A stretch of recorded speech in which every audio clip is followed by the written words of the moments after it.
Baik, assalamualaikum warahmatullahi wabarakatuh, teman-teman biologi. Ya, hari ini saya akan membahas tentang materi bagaimana sel ya mematikan atau membunuh dirinya. Ya, jadi materi ini saya sadur atau saya ambil dari buku Biology of Molecular ya Cell ya. Bukunya Albert dan kawan-kawan yang saya agak singkat sedikit dengan bahasa saya sendiri, tentunya tidak menyalahi dengan apa isi dari buku tersebut ya. Karena buku tersebut kan bahasa Inggris. Nah, saya mencoba berbagi kepada teman-teman secara bahasa Indonesia. Karena banyak dari teman-teman yang ingin belajar materi dengan tingkat yang atau level yang lebih tinggi lagi ya, dari buku SMA, dari buku Campbell, tapi dia terkendala di bahasa Inggris ya yang kurang atau dan sebagainya, sehingga saya mencoba untuk berbagi dengan materi yang levelnya agak tinggi ya, artinya sudah pendalaman banget.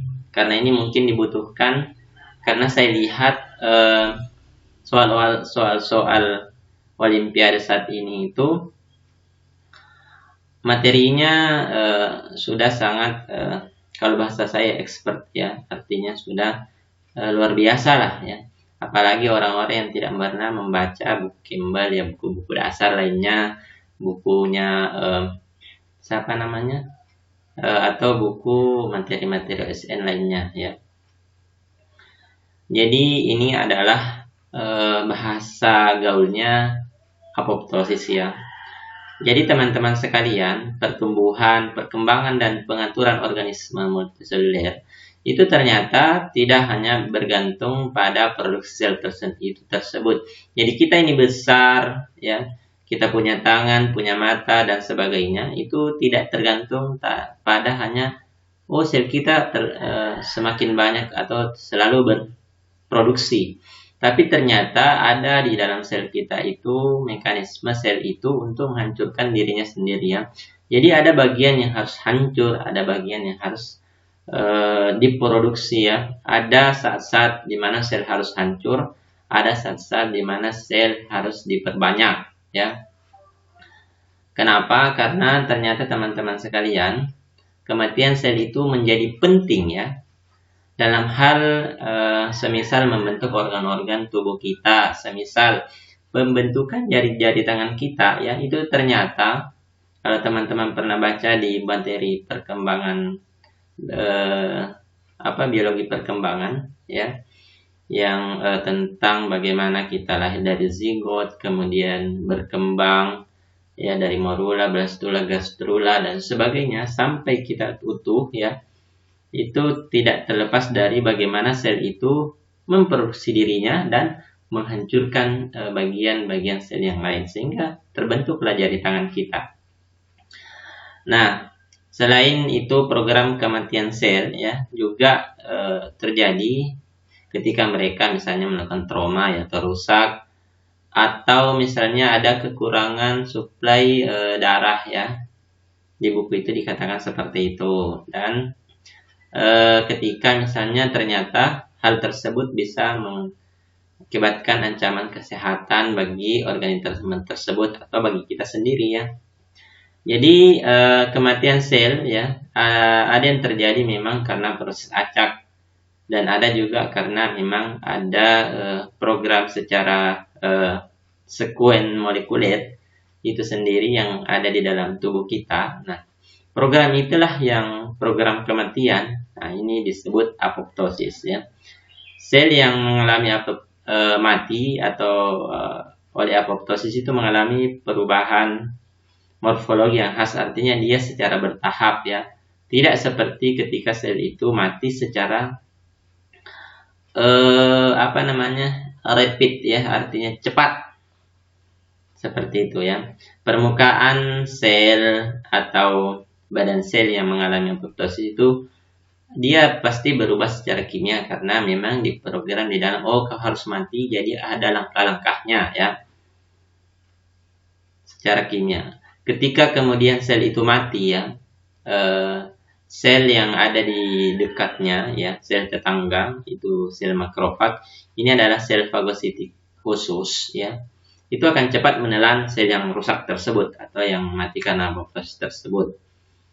Karena jika kemudian ternyata tidak ditelan sebelum dan isinya tumpah, nah ini bisa menyebabkan respon inflamasi bagi sel-sel yang lain ya. Ini akan berakibat buruk pada kita seperti itu ya.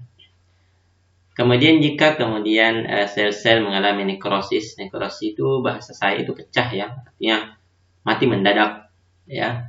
Kalau misalnya ya saya kasih analogi, jadi kalau apoptosis itu dia matinya perlahan ya, misalnya dia sakit lama 1 minggu, 2 minggu, 1 bulan, 2 bulan, kritis, koma dan sebagainya lalu mati ya.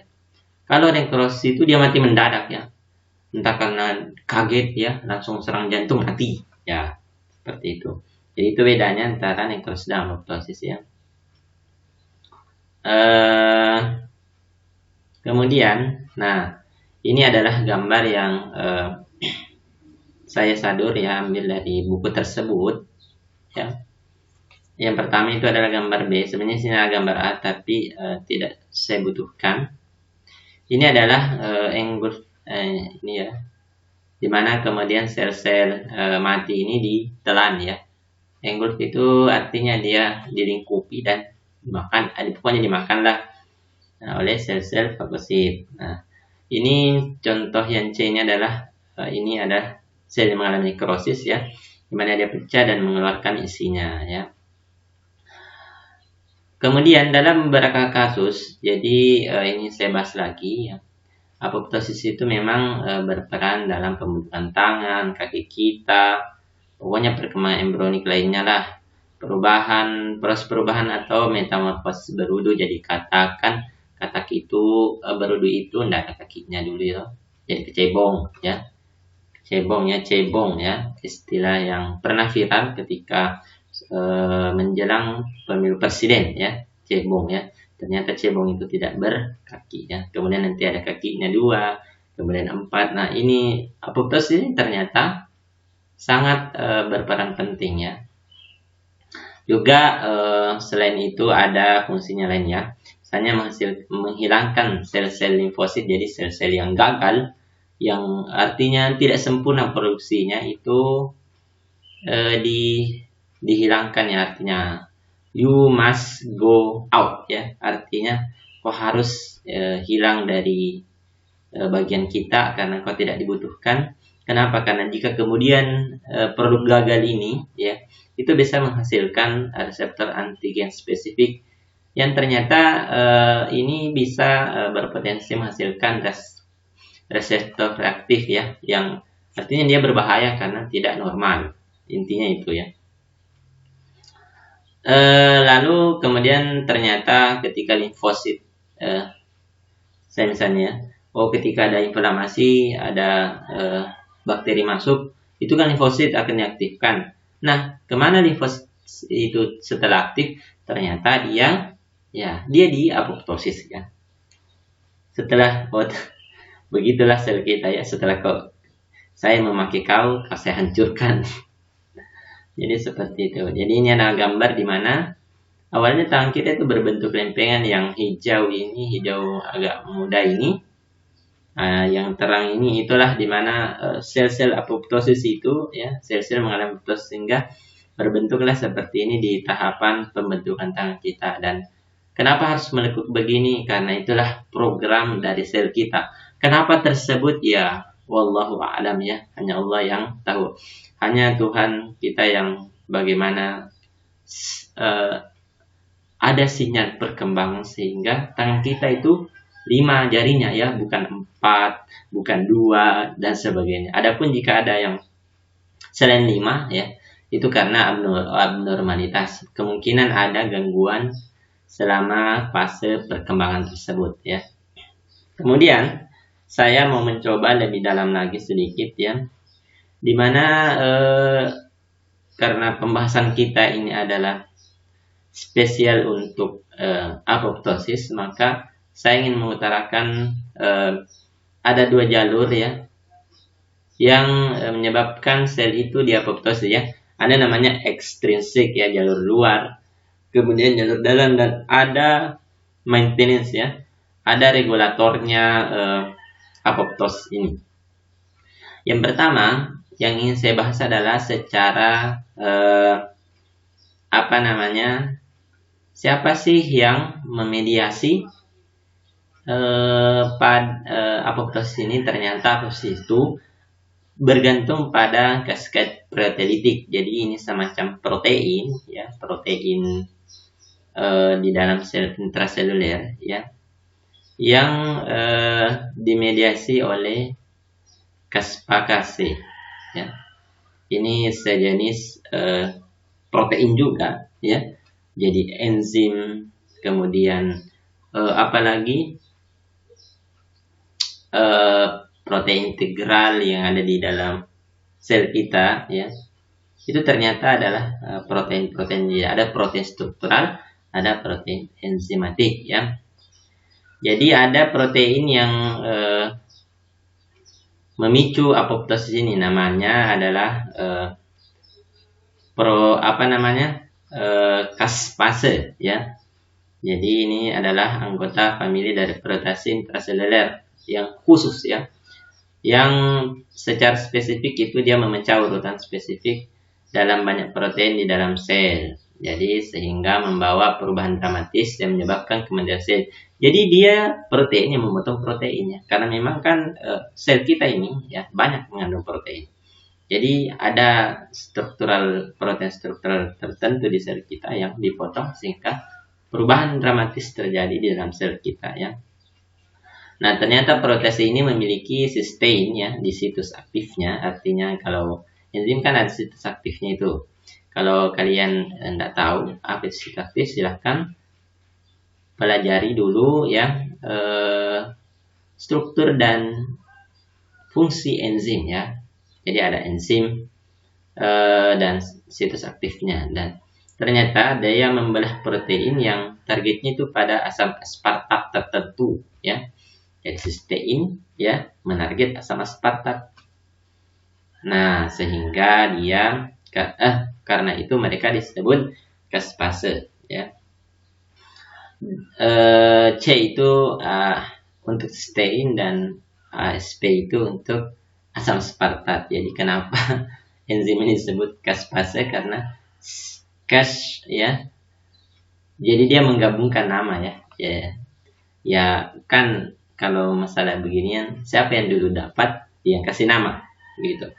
Jadi caspase ini ternyata disintesis dalam sel sebagai prekursornya tidak aktif awalnya ya. Jadi ada tentu ada alasan di mana caspase ini tidak aktif duluan, karena kalau aktif kan berbahaya tentunya ya. Karena kalau aktif ya sel kita bisa ya mati semua dan sebagainya. Kemudian yang perlu untuk kita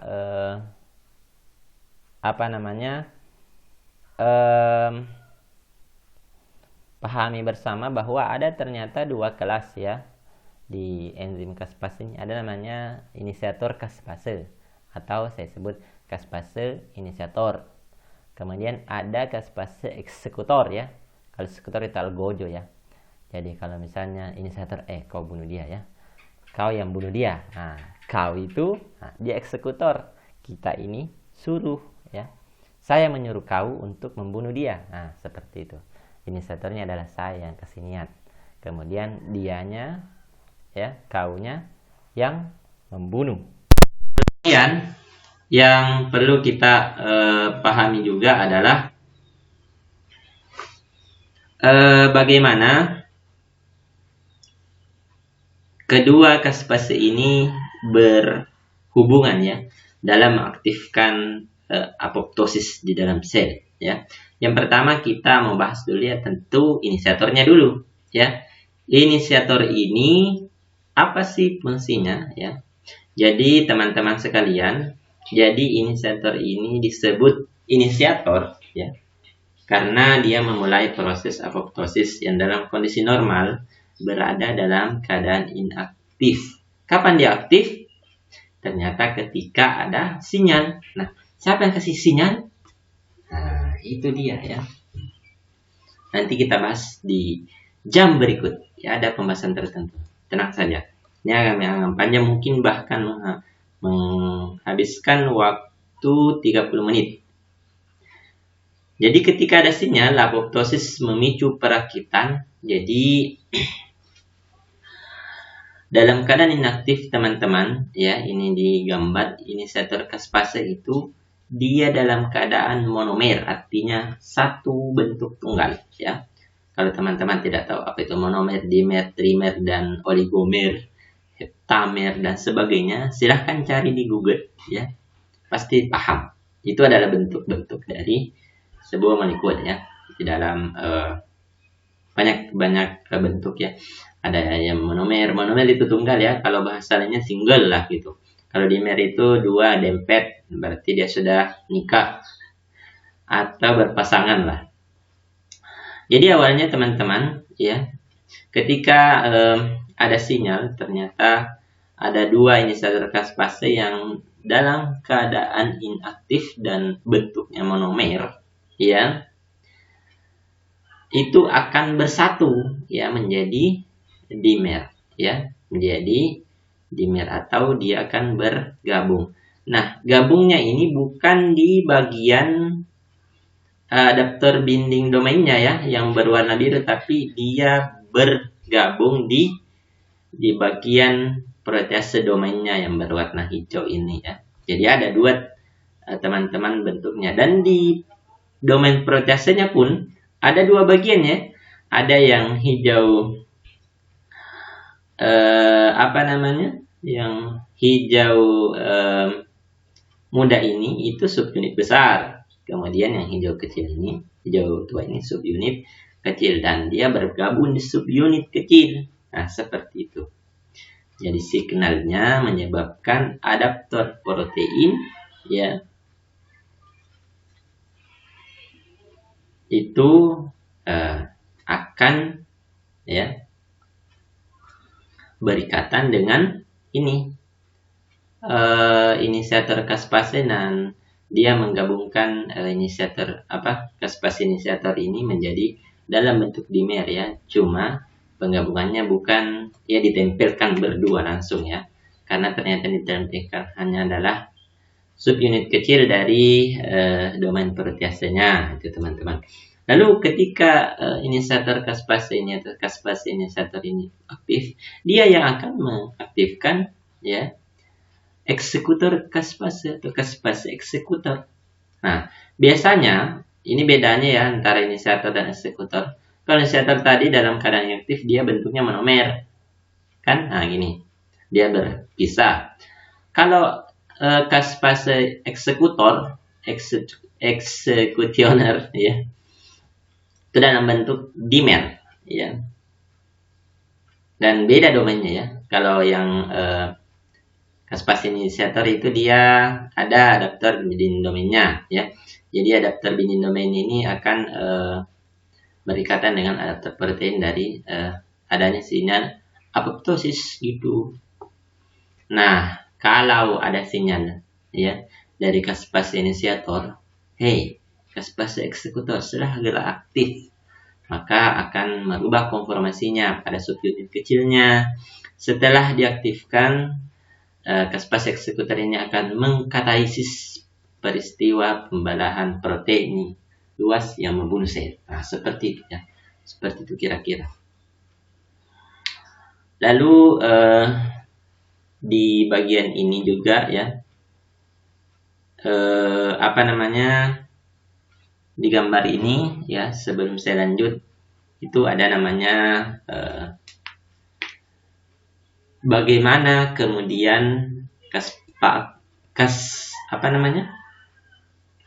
caspase eksekutor ini terlibat ya dalam fragmentasi DNA ya. Ternyata Kaspas eksekutor ini akan memotong-motong DNA, ya, bukan hanya protein.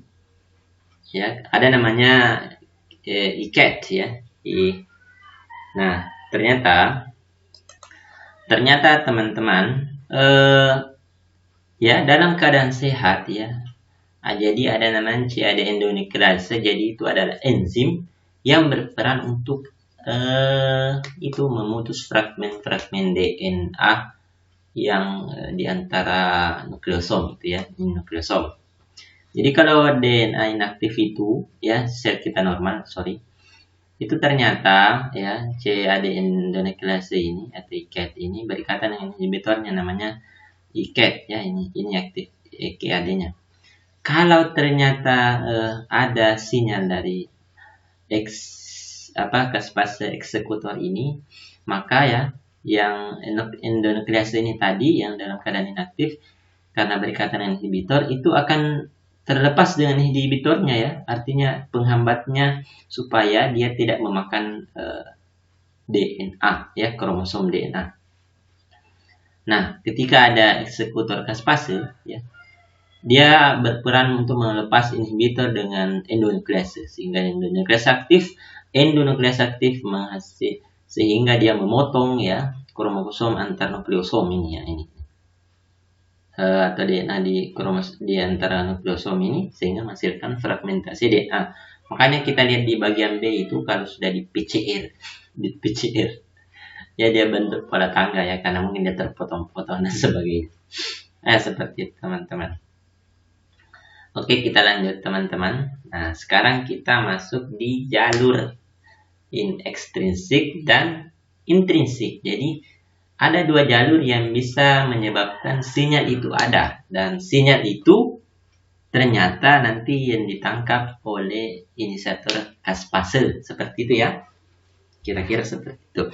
Jadi yang pertama, jalur intrinsik yang pertama itu adalah reseptor permukaan sel. Jadi ada reseptornya di permukaan, ya. Jadi ada, kalau di buku itu istilahnya death receptor, ya. Saya istilahkan di sini adalah reseptor kematian. Ini adalah sebuah protein transmembran, artinya transmembran itu dia melintas membran, ya, yang mengandung domain pengikat ligand. Jadi ini ada domain pengikat ligandnya yang berwarna-warni, ekstraseluler domain transmembran tunggal dan domain intraseluler.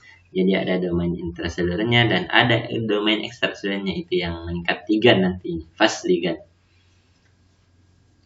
Inilah yang kemudian memicu nanti sinyal, ya.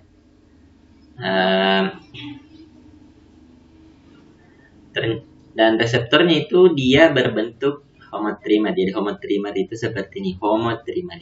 Homo artinya tunggal, trimer artinya dalam bentuk 3. Jadi 3 yang berbentuk yang saling berdempetan, ya, dan bentuknya sama, itu maksudnya homotrimer. Dan dia masuk ke dalam famili reseptor tumor necrosis factor, ya. Jadi TNF, ya. Ini familinya, ya. Nanti kalau ligand yang mengaktifkan reseptor kematian itu ternyata juga homotrimer, ya, jelas, ya. Karena ligandnya dan reseptornya harus sama, ya, makanya bentuknya sama, homotrimer semua. Nah, nanti ketika ligand ini berikatan dengan reseptor permukaan yang berwarna ungu, ya, kuning dengan warna ungu ketemu, ya, maka ada namanya mengaktifkan FAAD, ya. Ini kompleks protein, ya. Kalau FAD itu singkatan, ya. Saya lupa apa lagi singkatannya itu.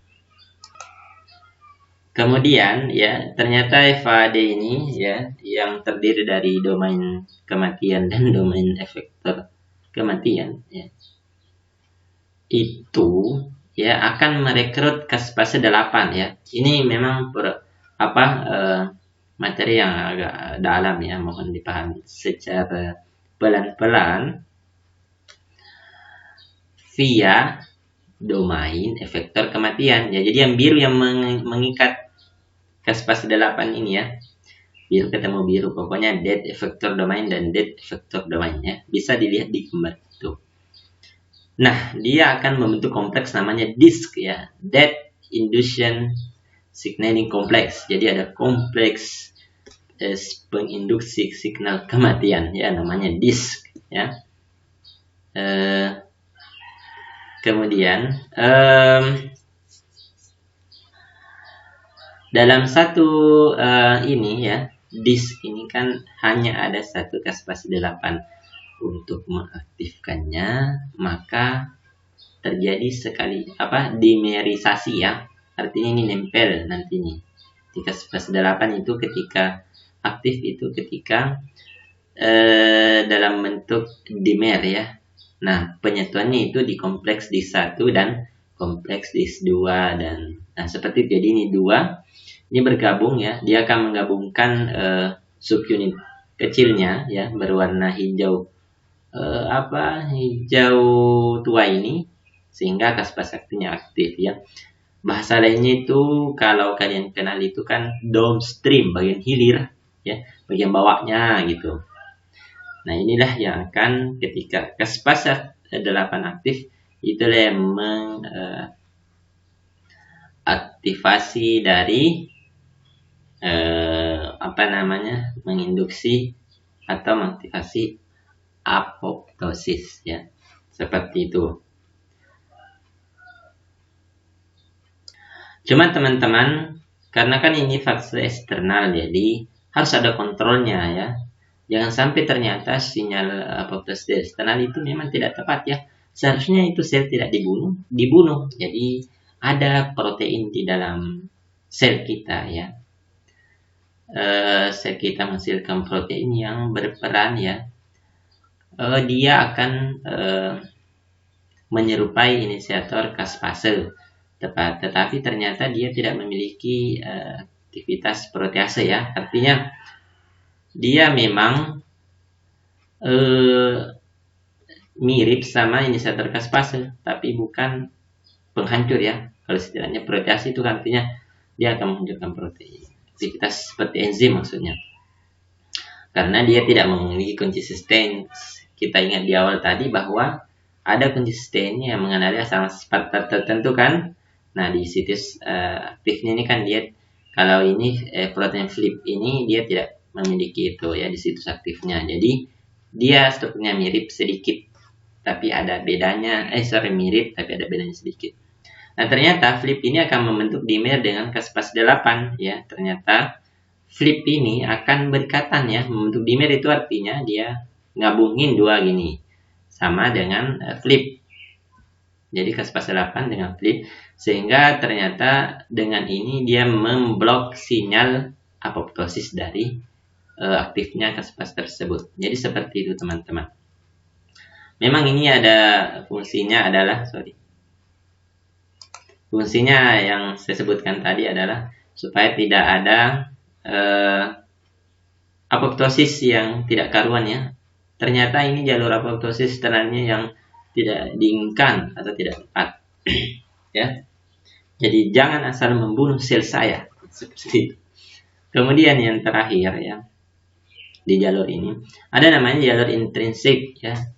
Jalur intrinsik itu dari dalam, jadi sinyalnya dari dalam, ya. Kalau kita motivasinya ada dari luar, dari dalam, jadi apoptosis juga seperti itu.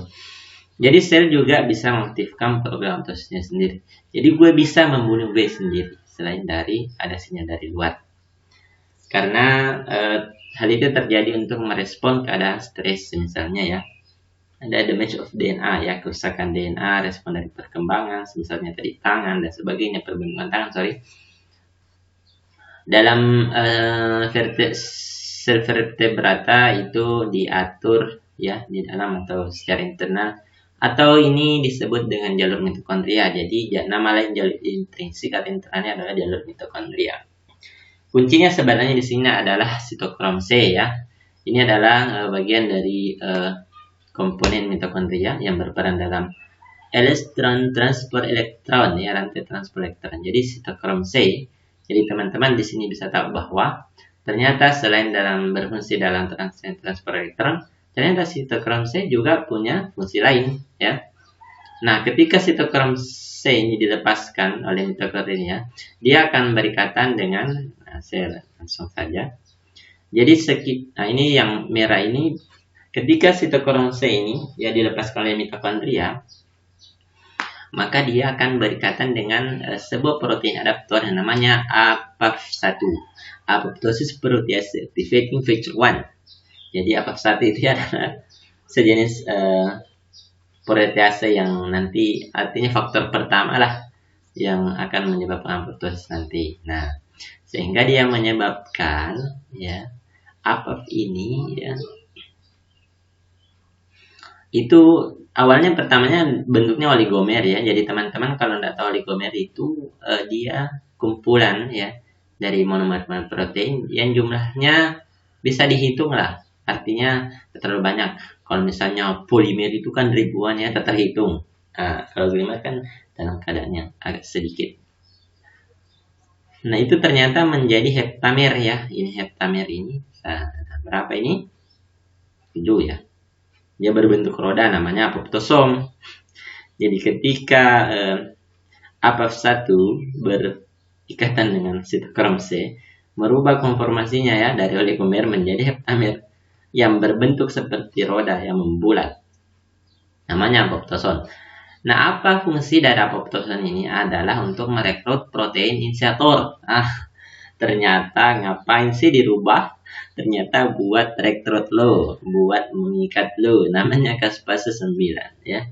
Caspase 9 akan mendorong ketika dia berikatan dengan apoptosom yang tadinya adalah kompleks ikatan antara APAF1 dan sitokrom C ya.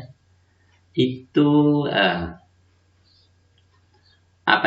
ketika dia berikatan caspase 9 dan caspase apoptosom berikatan, yang terjadi adalah ya jelas caspase 9 akan aktif ya. Nah, caspase 9 inilah yang nantinya akan ya menginisiasi terjadilah yang namanya apoptosis. Jadi caspase cascade leading to apoptosis. Ya, itu masuk. Cuman teman-teman di jalur saya jelaskan sedikit lagi ya sebelum ini ada yang terpotong ini, sorry. Biar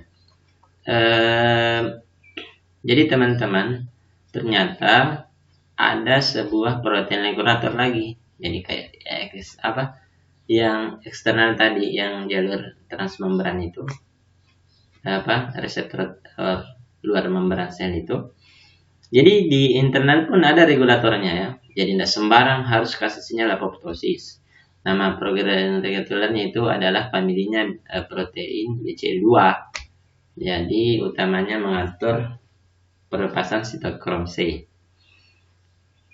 dan protein intermembran ini ke dalam sitosol. Dan beberapa famili dari protein BCL2 ini ada yang pro, ada yang anti. Jadi ada yang pro apoptosis, jadi saya mendukung terjadinya apoptosis, dan ada yang anti, saya menghambat, saya tidak menginginkan adanya apoptosis ya. Yang pro itu BAX dan BAC, dan yang anti itu BCL2 dan BCLXL. Ada juga yang pro itu yang BHCL3 ya, seperti itu. Saya mau bahas sedikit saja. Mana itu gambarnya, sorry. Ini lari ya. Nah, ini yang pertama. Jadi yang pertama itu teman-teman adalah bagaimana regulasi pro-apoptosis ya. Ya intinya di sini adalah kalau ada apoptosis stimulus ya, stimulus apoptosis ya, sinyal yang di dalam ini ya, itu ternyata efektor BCL2 atau protein BCL2 yang ini yang berperan untuk sebagai pro yang BAX dan BAC ini khususnya, itu nanti dia akan mengagregat ya, berkumpul ya, dari inaktif menjadi aktif berkumpul. Nah itulah yang menyebabkan nanti kita ngumpul ya, lalu kita yang menginisiasi supaya sitokrom C dan ini yang berwarna yang merah kan sitokrom C, ini yang warna orange dan warna biru itu adalah protein transmembrananya ikut keluar ya. Ini tentu ada fungsinya. Jadi seperti itu teman-teman. Kemudian kalau yang yang anti, ya, yang anti itu, ya, dia akan menyebabkan nah, kalau yang anti, ya, kalau tidak ada sinyal, ya, maka yang anti ini akan menyebabkan lu yang pro itu jangan aktif dulu, ya, supaya tidak ada sitokin C yang disekresikan. Itu bahasa singkat saya, ya. Nah, dia akan berikatan, intinya dia akan banding dengan yang pro, ya, supaya lu jangan aktif dulu lah, seperti itu bahasa saya, ya. Kemudian yang B ini aktivasi, ya, intrinsik, jalur intrinsik, ya. Ini biasanya untuk yang protein BH3, ya. Nah, dia ketika protein BH3 ini aktif, ya, dia akan, apa yang terjadi, akan berikatan, ya, atau bind, ya, atau melekat dengan BCL protein famili BCL yang lainnya anti apoptotik, sehingga dia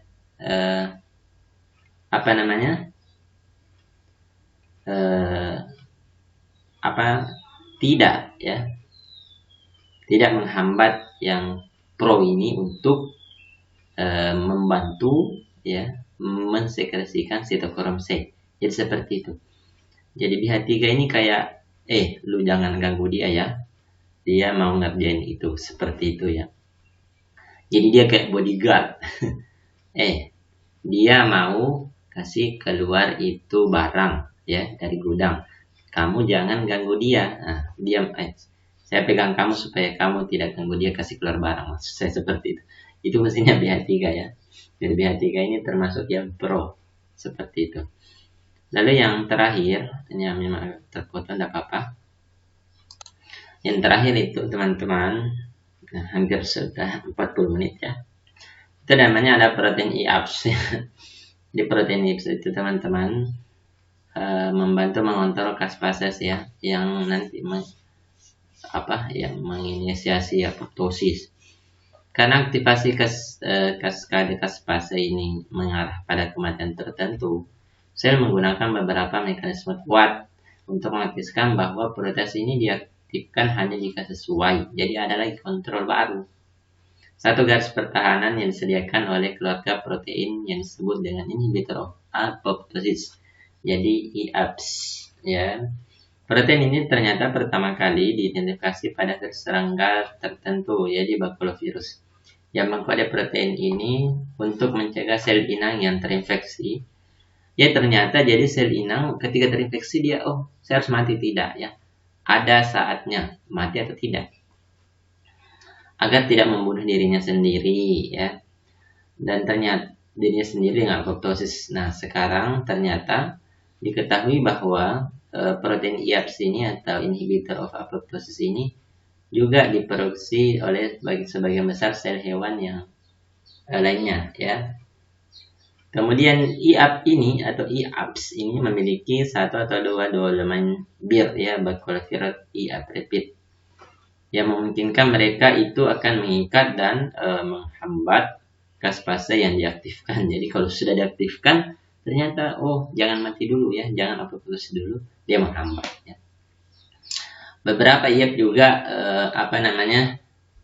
itu ternyata ada polyubiquitariat kaspasenya yang menandai kaspase untuk dihancurkan oleh proteasom. Jadi dia kayak ada penandanya itu IAPS, ya, tanda dia mau dibunuh oleh proteasom supaya dia tidak mengaktifkan apoptosis, ya. Dengan cara ini ternyata IAPS menjadi sebuah regulator yang menetapkan ambang penghambatan yang harus diatasi kaspase, ya. Ambang penghambatan untuk kaspase untuk memicu apoptosis, ya. Jadi dia semacam regulator lah. Jadi itu saja, ya, semoga dipahami dengan baik. Memang agak panjang karena materinya sangat dalam, ya.